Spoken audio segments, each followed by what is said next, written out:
किसी की जिंदगी बिगाड़ने के लिए क्या करेगा? मारेगा लोगों को? कुछ भी कर दूंगा। किडनैपिंग करेगा? सब कुछ। रंगा और बिल्ला, इन दोनों दरिंदों ने एक रात ऐसा जुर्म किया कि शहर की खामोश रातें भी इंसाफ के शोर से गूंज उठी। दर्द तो मुझे भी हो रहा है। बता क्या करूं मैं? क्या करूं मैं? बोल क्या करूं? हमने आज जो उन दोनों के साथ किया है ना यार, बहुत डर लग रहा है मुझे। कहीं पुलिस कुछ कर न दे हमारे साथ। इन सब के बीच एक हवलदार ने अपने सीनियर को ऐसी खबर दी जिसकी वजह से सच की वो परतें खुलने वाली थी जो हर झूठ को चकनाचूर कर सकती थी।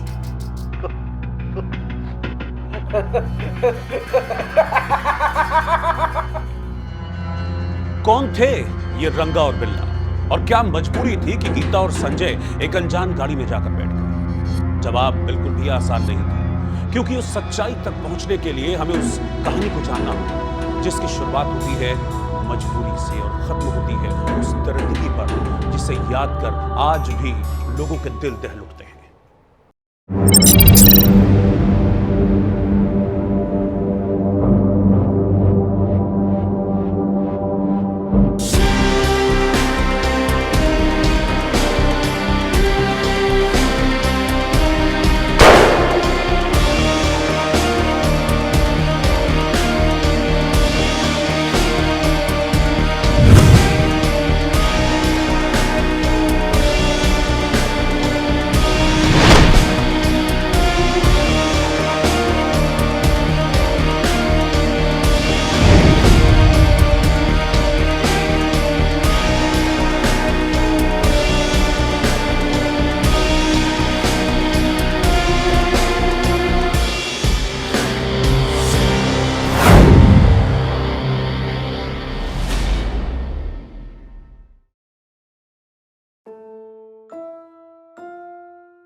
यार मुसीबतों ने ना मेरे अंदर का इंसान मार दिया है।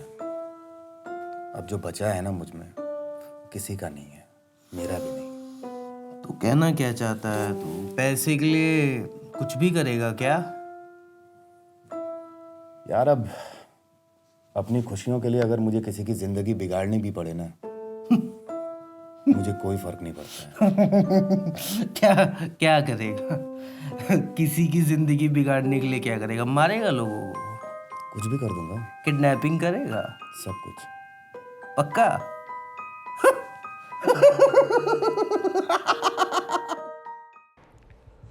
नमस्कार, 16 आने सच के इस क्राइम स्पेशल एपिसोड में आप सभी का बहुत स्वागत है। मैं हूं आपके साथ रोहित पुनेरिया। जमीर का मरना इंसानियत का अंतिम संस्कार होता है, और उसके बाद जो जन्म लेता है वो हैवानियत का असली रूप होता है। रंगा और बिल्ला, इन दोनों दरिंदों ने एक रात ऐसा जुर्म किया कि शहर की खामोश रातें भी इंसाफ के शोर से गूंज उठी। 26 अगस्त 1978। उस दिन दिल्ली में बारिश हो रही थी। शाम के तकरीबन 7:30 बजे संजय चोपड़ा 14 बरस का लड़का और गीता 16 की नाजुक उम्र हर गुजरते ऑटो को हाथ देते रहे, लेकिन उस शाम कोई भी ऑटो उनके लिए नहीं रुका, जैसे शहर ने कुछ पल के लिए उनसे आंखें फेर ली हों। दोनों भाई बहन सड़क किनारे खड़े रहे। कुछ देर बाद एक पीले रंग की फिएट गाड़ी उनके सामने रुकी। उसके अंदर 2 आदमी बैठे थे, जिनके नाम थे रंगा उर्फ कुलजीत सिंह और बिल्ला उर्फ जसवीर सिंह। कौन थे ये रंगा और बिल्ला, और क्या मजबूरी थी कि गीता और संजय एक अनजान गाड़ी में जाकर बैठ गए? जवाब बिल्कुल भी आसान नहीं था, क्योंकि उस सच्चाई तक पहुंचने के लिए हमें उस कहानी को जानना होगा जिसकी शुरुआत होती है मजबूरी से और खत्म होती है उस दरिंदगी पर जिसे याद कर आज भी लोगों के दिल दहल उठते हैं।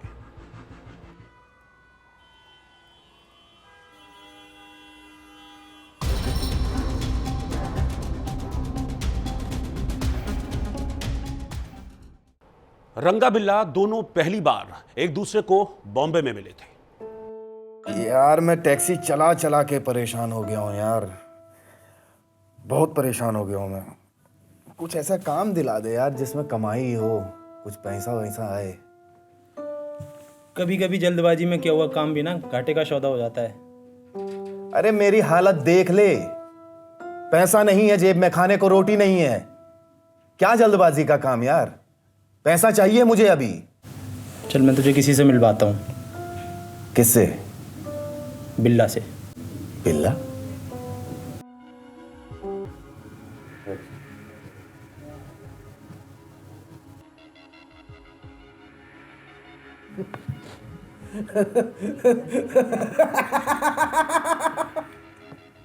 बिल्ला किडनैपिंग से लेकर हर वो काम करता था जिससे उसको पैसा मिल सके। उसकी मुलाकात जब पहली बार रंगा से हुई तो दोनों ने शुरुआत में कुछ ज्यादा बातें नहीं की, लेकिन उसके बाद काफी जल्द वो अच्छे दोस्त बन गए। फिर आई 26 अगस्त 1978 की तारीख। क्या हुआ? क्या सोच रहे हो? यार मुझे नहीं लगता आज हमें कुछ करना चाहिए। मैं कुछ समझा नहीं। ये यार काम करने का मन नहीं कर रहा है आज, इच्छा नहीं कर रही है। तेरा मन नहीं कर रहा है काम करने का? अरे मेरा मन करता है मैं बैठे बैठे फ्री में पैसे कमाऊं, लेकिन मेरा मन मेरी बात नहीं सुनता। वो बोलता है उठो, कुछ करो और उसके बाद खाओ। ये सब करने से पहले बता दिया था ना कि हम किस धंधे में हैं। जहां एक तरफ रंगा और बिल्ला अपने घर के बाहर निकल चुके थे, वहीं दूसरी ओर दिल्ली के धौला कुआं के ऑफिस एनक्लेव में इंडियन नेवी में कैप्टन मदन मोहन चोपड़ा और उनकी पत्नी काफी खुश थे, क्योंकि आज गीता और संजय की आवाज पूरे दिल्ली शहर में गूंजने वाली थी। शाम के करीब 6:30 बजे ये दोनों भाई बहन ऑल इंडिया रेडियो स्टेशन की ओर निकल पड़े। पहले तो गीता और संजय को एक गाड़ी ने ऑल इंडिया रेडियो स्टेशन की लोकेशन से 1 किलोमीटर पहले छोड़ दिया। अब बस दूरी 1 किलोमीटर की थी।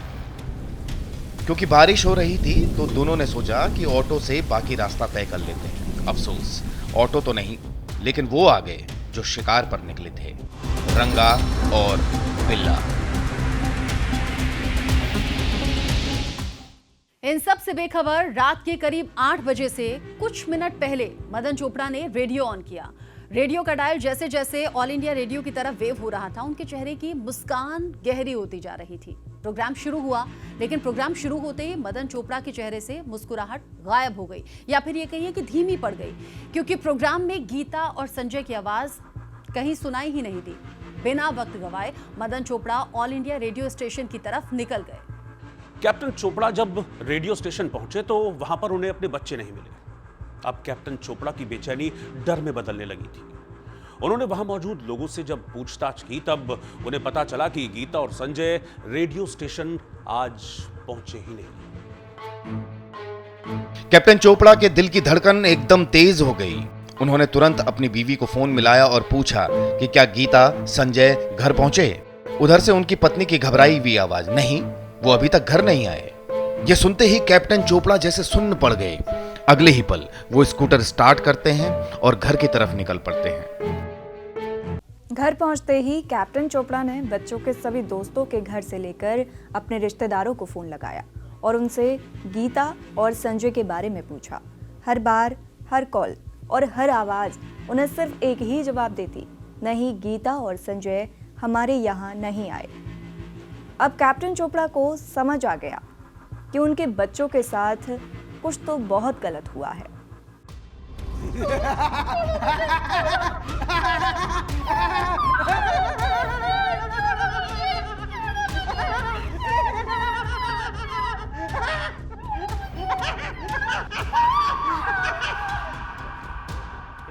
कैप्टन चोपड़ा ने पुलिस में अपने लापता बच्चों की रिपोर्ट दर्ज कराई और फिर दोबारा वो अपने घर से निकल पड़े। इस बार दिल्ली के वेलिंगटन हॉस्पिटल की ओर।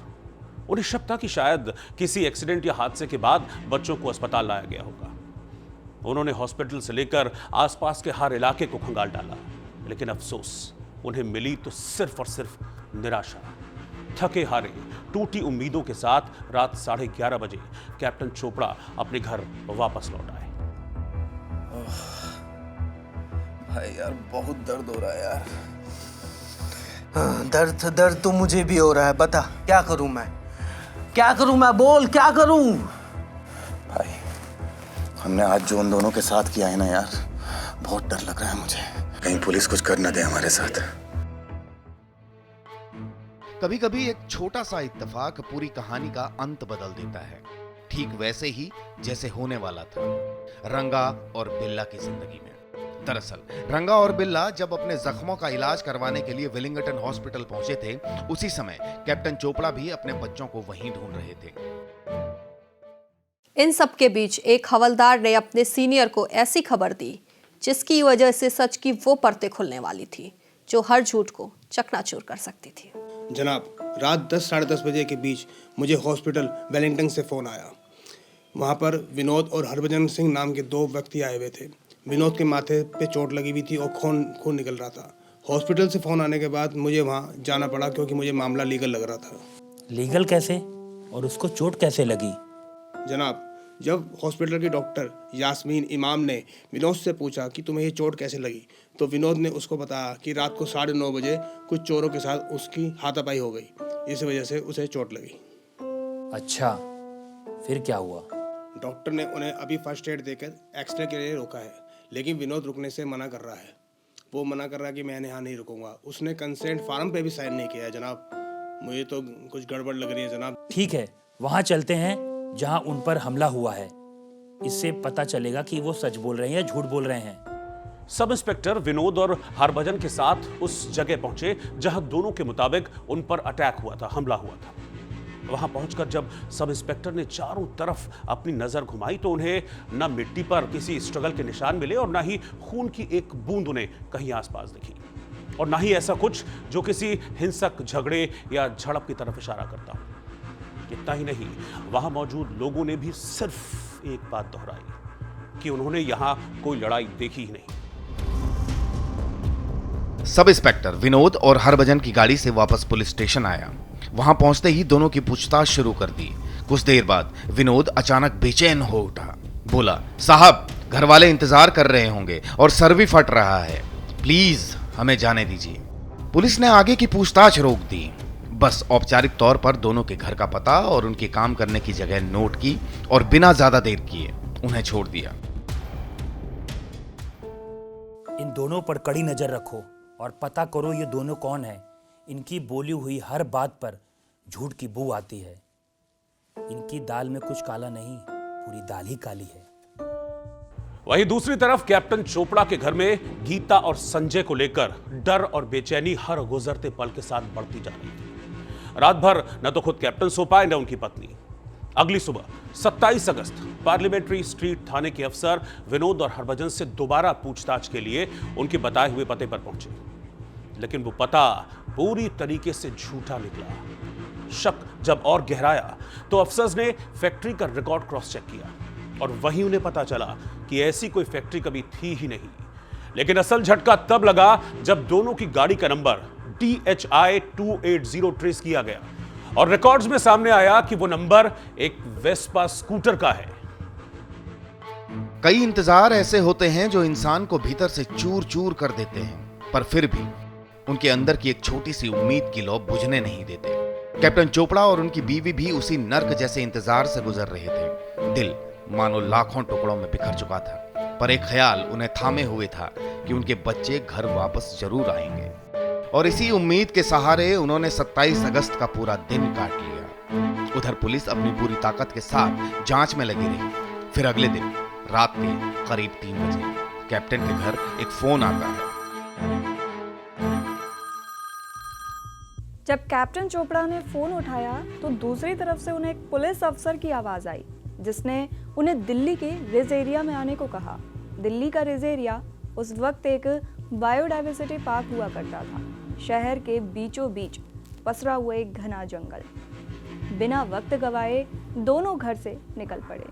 दरअसल पुलिस ने उन्हें 2 बॉडीज को आइडेंटिफाई करने के लिए बुलाया था। कैप्टन चोपड़ा और उनकी पत्नी जब यहां इन बॉडीज को आइडेंटिफाई करने पहुंचे, उस जगह पर पहुंचे, तो उनकी दुनिया मानो एक ही पल में बिखर गई, क्योंकि सामने पड़ी हुई लाशें उनके बच्चों गीता और संजय की थी। गीता के शरीर पर चोटों के बड़े गहरे निशान थे, ऐसे जैसे किसी ने उसे बार बार बड़ी बेदर्दी से, बड़ी बेरहमी से काटा हो, और उसके शरीर पर कोई कपड़ा भी नहीं था। दोनों की बॉडीज में कीड़े लग चुके थे वो सड़ना शुरू हो गई थी। दोनों के शरीर को देखकर साफ मालूम होता था कि उन्हें किसी शार्प ऑब्जेक्ट से कई बार काटा गया है, उन पर हमला किया गया है। दो मासूम बच्चों के मौत की खबर जंगल की आग की तरह फैल चुकी थी। दिल्ली हिल चुकी थी। चोपड़ा परिवार ही नहीं, अब पूरी दिल्ली की नजर कानून पर टिकी थी। इधर पुलिस अपनी तफ्तीश की हर परत खोल रही थी। हर सबूत, हर सुराग एक नई सच्चाई सामने ला रहा था। और फिर किस्मत ने एक मोड़ लिया। 8 सितंबर को हावड़ा से आगरा होते हुए दिल्ली की तरफ दौड़ती काल का मेल में रंगा बिल्ला चढ़ गए। उनका इरादा चोरी करने का था, लेकिन वो खुद फंस गए। जनाब, रंगा और बिल्ला आज दोनों चोरी करने के इरादे से ट्रेन में चढ़ गए, लेकिन उनको पता नहीं था जिस डिब्बे में वो चढ़े वो डिब्बा मिलिट्री का डिब्बा था। वहाँ पर मौजूद लॉन्स नायक ने उनको देखा और वो समझ गया कि ये दोनों बहरूपियाँ हैं। अच्छा, जनाब, कितने मज़े की बात है, जो दोनों रंगा और बिल्ला कानून के शिकंजे से बचने के लिए भागते फिरते थे, आज खुद ही वो कानून के शिकंजे में फंस गए। अपराधी कितना भी भागे, कितना भी छिपे, कितनी भी चालाकी क्यों ना दिखाए, लेकिन सच की रोशनी हर अंधेरे को चीरकर आगे निकल ही जाती है। और अब यही सच है, क्योंकि रंगा और बिल्ला के झूठों का अंत करने के लिए यह सच खड़ा था। दरअसल रंगा और बिल्ला को पकड़ने के लिए पुलिस ने पहले से ही कुछ ऐसे सबूत इकट्ठा किए थे जो उनके हर झूठ के दावे को चूर चूर करने वाला था। अरे साहब, मान जाइए बात को। हमने कुछ नहीं किया है, नहीं किया है हमने कुछ भी। चल माना कि तू झूठ नहीं बोल रहा है, लेकिन एक बात बताएगा? पूछो ना साहब, पूछो ना। अरे 26 अगस्त को शाम 7 बजे कहाँ था तू? साहब, चांदनी चौक में थे। चांदनी चौक। चांदनी चौक? अबे पुलिस वालों को बेवकूफ समझता है। अगर तू चांदनी चौक में था तो भगवान दास ने पीली कलर की फिएट में 2 बच्चों के साथ किसको देखा? 2 बच्चे? सर हमें नहीं पता साहब, अब क्या? साहब जान दो। हाँ साहब, सर हमने कुछ नहीं किया सर, माफ कर दो सर। हमने सच में कोई पीली कलर की गाड़ी नहीं, हम तो जानते भी नहीं कोई गाड़ी ऐसी। सर हमें नहीं पता साहब। अब तुम दोनों लंबा जाओगे, लंबा। भगवान दास ये वही शख्स था जिसने रंगा और बिल्ला को दोनों बच्चों के साथ में जिंदा देखा था। भगवान दास अपने स्कूटर से जा रहा था, तभी फिएट गाड़ी बराबर से गुजरी, जिसमें दोनों बच्चे बड़े ही बेचैन और परेशान दिखे। भगवान दास समझ गए कि कुछ तो गड़बड़ है। उन्होंने तेजी से स्कूटर आगे बढ़ाकर गाड़ी में झांकने की कोशिश की, लेकिन इतने में ही रंगा बिल्ला ने झटके के साथ गाड़ी आगे बढ़ा दी। लेकिन भगवान दास ने सूझबूझ का परिचय देते हुए गाड़ी का नंबर एग्जैक्ट साफ साफ याद कर लिया, HRK 8930। पुलिस भगवान दास के बताई हुई नंबर की गाड़ी को ढूंढना शुरू करती है, लेकिन उन्हें वो नहीं मिली। कभी कभी होता क्या है कि एक छोटी सी चूक पूरी कहानी की दिशा को बदल देती है। जैसे उस दिन पुलिस से हुई एक मामूली सी गलती ने गीता और संजय की बदल दी। दरअसल पुलिस भगवान दास के बताए हुए नंबर की गाड़ी इसलिए नहीं पकड़ पा रही थी क्योंकि भगवान दास ने गाड़ी का नंबर HRK 8930 लिखवाया था, लेकिन गलती से पुलिस ने गाड़ी का नंबर MRK 8930 लिख लिया। बस इसी एक अक्षर की लापरवाही ने सब कुछ बदल दिया। मेरी एक बात समझ में नहीं आई, ना तो तुम लोगों के पास हमारी गाड़ी का नंबर था, ना ही तुम्हारे पास कोई गवाह था, कोई सबूत था, कोई सुराग था, कुछ भी नहीं था। कुछ भी नहीं था। कैसे कौन से बिना पर तुमने हम लोगों को पकड़ दिया भाई? जब भगवान दास ने ये रिपोर्ट दर्ज कराई तो वहीं पर उसी वक्त राजेंद्र नगर थाने में एक शख्स इंद्रजीत सिंह नाम का शख्स वहां पर मौजूद था, जिसने ये बताया कि उसकी गाड़ी को पीले कलर की फिएट ने तेजी से ओवरटेक किया। उसके बाद उस गाड़ी में बैठे 2 बच्चे आगे बैठे वाले शख्स से अपनी जान की भीख मांग रहे थे और उनके शरीर से खून की बूंदें भी गिर रही थीं, लेकिन वहां पर तेजी से सिग्नल था। सिग्नल की वजह से वो गाड़ी आंखों से धूमिल हो गई। सब ठीक है, लेकिन सबूत? वही तो मैं भी कह रहा हूँ साहब। सबूत कहाँ है आपके पास? सबूत बिना बात के बिठा दिया आपने यहाँ पे हमको। कहानी तो अभी पूरी मैंने तुमको बताई नहीं है, पिक्चर तो अभी बाकी है।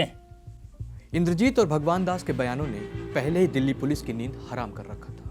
मामला इतना बढ़ गया था कि दिल्ली का हर इंसान एक फिल्म के सीन की तरह इसको बयां कर सकता था। इसीलिए पुलिस के ऊपर प्रेशर था, दबाव था इस गुत्थी को सुलझाने का। संसद में भी इस हादसे को लेकर बहस हो चुकी थी। और फिर 31 अगस्त का दिन मजलिस पाक नाम की जगह एक पीली फिएट गाड़ी देखी गई, जो कई दिनों से सेम जगह पर खड़ी हुई थी। इसकी वजह से लोगों को शक हुआ कि कहीं इसका कनेक्शन। खैर, जब आसपास के लोगों से पूछताछ की गई तो पता चला कि उस गाड़ी का वहां के लोगों से कोई कनेक्शन नहीं। उस गाड़ी का नंबर था DHD 7034, जिसका अभी तक सुराग नहीं मिला। पुलिस ने जब उस गाड़ी के बारे में पता लगाना शुरू किया तो उन्हें उससे जुड़ी कोई जानकारी नहीं मिली। इसी अफरा तफरी के बीच पुलिस को एक शख्स मिला। इसका नाम था अशोक शर्मा। कुछ दिन पहले उसकी पीली फिएट चोरी हो गई थी। पुलिस ने जब उसे गाड़ी दिखाई तो उसने अपनी जेब से अपनी गाड़ी की चाबी निकाली और उस गाड़ी में फिट कर दी, और फिर वो फिएट गाड़ी फौरन स्टार्ट भी हो गई। फॉरेंसिक टीम ने जैसे ही पीली फिएट की तहकीकात शुरू की, सच बाहर आने लगा। गाड़ी के अंदर से मिले फिंगरप्रिंट्स, पाम प्रिंट्स, सीट पर चिपके टूटे बाल, कोनों में दबे सिगरेट के बुझ चुके बट और फर्श पर जमे खून के सूखे धब्बे। हर निशान चीख चीख कर बता रहा था कि यह गाड़ी किसी बहुत बड़े जुर्म की गवाह है। उन्हें गाड़ी से एक नंबर प्लेट मिली, DEA 1221। यह अशोक शर्मा की कार का नंबर था, पर कहानी खत्म यहां नहीं हुई। उन्हें एक और नंबर प्लेट मिली, HRF 5411, और उसके पीछे धूल में छिपा हुआ एक तीसरा नंबर, जिसे बुरी तरह घिसकर मिटाने की कोशिश की गई। वो नंबर था HRK 8930। ये वही नंबर जिसकी जानकारी भगवान दास ने पुलिस को दी थी। उस फिएट गाड़ी से मिली मिट्टी बिल्कुल वही थी जो हादसे वाली जगह से फॉरेंसिक की टीम ने उठाई थी। इतना ही नहीं, अब यह साफ हो चुका था कि गीता और संजय के साथ जो हुआ था वो इसी गाड़ी के अंदर हुआ था, और इसमें 2 लोगों का शामिल होना कंफर्म हो गया था। 2 साई जो अंधेरे में गुम हो गए थे। अब पुलिस के सामने सिर्फ एक ही सवाल था कि आखिर वो 2 लोग कौन थे। कौन थे वो 2 लोग? अबे तुम 2 ही तो थे। अरे हम कैसे? ना कोई सुराग है ना कोई सबूत है, तो हम दोनों कैसे हो गए अपराधी? हमने कैसे साबित करोगे कि हमने जुर्म किया है? अबे पहले तो तुम्हारी गाड़ी का चोरी होना, और उसके बाद तुम दोनों खुद। साहब पहले मत बुझाओ साहब, पूरी बात बताओ। बताइए आगे क्या हुआ था? सबसे पहले हमने पूरे दिल्ली शहर के उन अपराधियों के बारे में जानने की कोशिश की जो किडनैपिंग, गाड़ी चुराना जैसे अपराध करते हैं। इसके बाद हमने वो लिस्ट निकाली जिसमें चोरी करने वाले या ये संगीन आरोप करने वाले या अपराध करने वाले 2 लोग शामिल होते हैं, और उस लिस्ट में तुम दोनों का नाम शामिल है। फिर क्या, वेलिंगटन हॉस्पिटल के स्टाफ ने अखबार में तुम्हारी तस्वीर देखी और तुम्हें पहचान लिया। भगवान दास ने भी तुम्हें पहचान लिया। इंद्रजीत सिंह ने भी अपने बयान में यही कहा। 3 गवाह और तीनों तुम्हारे ही तरफ इशारा कर रहे हैं। अब बस हमें तुम्हारी एक गलती करने का इंतजार था ताकि हम तुम्हें पकड़ सके, और वो तुमने कालका मेल ट्रेन में चढ़कर कर दिया, और बस यहीं से तुम्हारी गिरफ्तारी की कहानी शुरू हुई। और हाँ, एक बात सुन, फॉरेंसिक रिपोर्ट, DNA टेस्ट और फिंगरप्रिंट, ये तीनों ही सबूत तुम्हारे गुनाहों की गवाही दे रहे हैं। अब तुम दोनों कैसे खुद को बचाओगे? रंगा और बिल्ला दोनों को समझ आ चुका था कि बचने का हर तरीका, हर पैतरा, हर चाल खत्म हो चुकी है। इधर पुलिस ने दोनों को अलग अलग सेल में डाल दिया था ताकि दोनों फिर से कोई मिलकर झूठी कहानी न कर सके। जेल की नम और सड़ी हुई दीवारों के बीच उनको समझ में आ चुका था कि अब सच बोलना ही पड़ेगा। इसके बाद उन्होंने मजिस्ट्रेट के सामने अपना गुनाह कबूल कर लिया। पुलिस को लगा कि यह केस अब खत्म हो चुका है, लेकिन कुछ ही दिनों बाद रंगा और बिल्ला ने अपने बयान बदल दिए।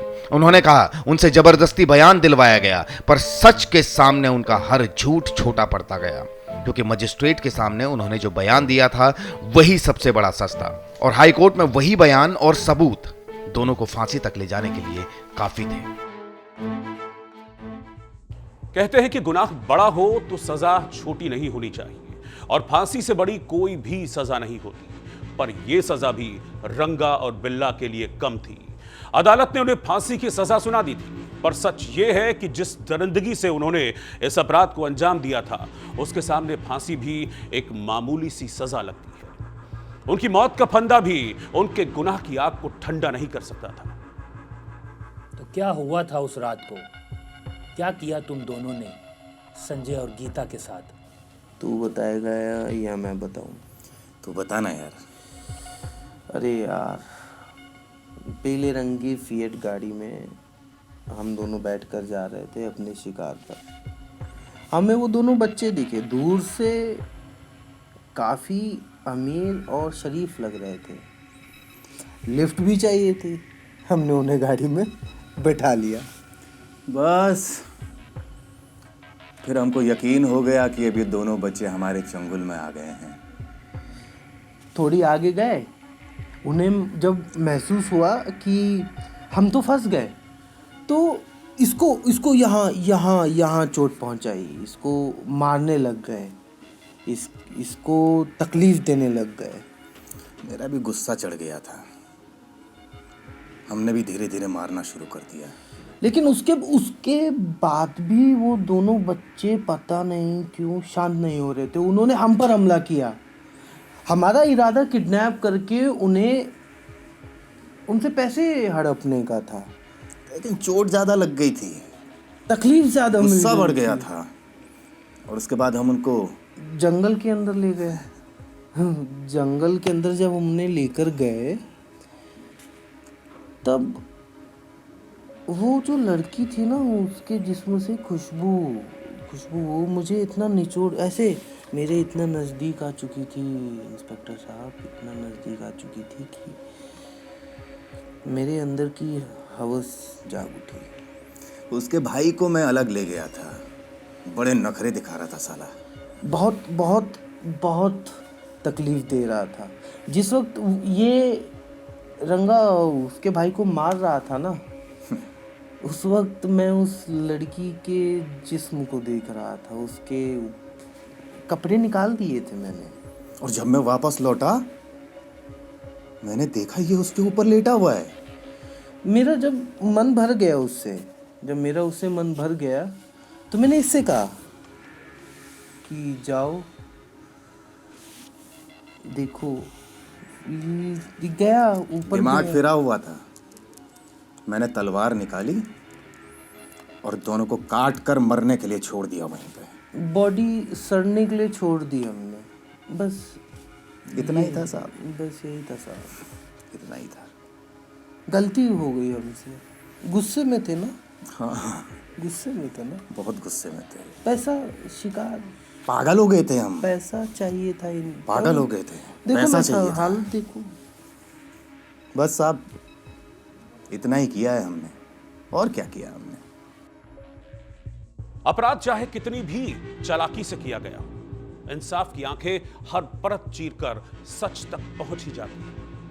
एक कहानी जो मजबूरी में शुरू हुई और मौत पर खत्म हुई, जिसके बीच छुपी है हमारे समाज की वो कड़वी सच्चाई, जहां भगवान दास, इंद्रजीत और कैप्टन चोपड़ा जैसे लोग भी रहते हैं, और रंगा बिल्ला जैसे दरिंदे जो इंसानियत को अपनी हवस तले कुचल कर रख देते हैं। लेकिन वो ये भूल जाते हैं कि सच की चाल भले ही धीमी हो, लेकिन उसकी पकड़ से कोई दरिंदा बच नहीं पाता है। नमस्कार।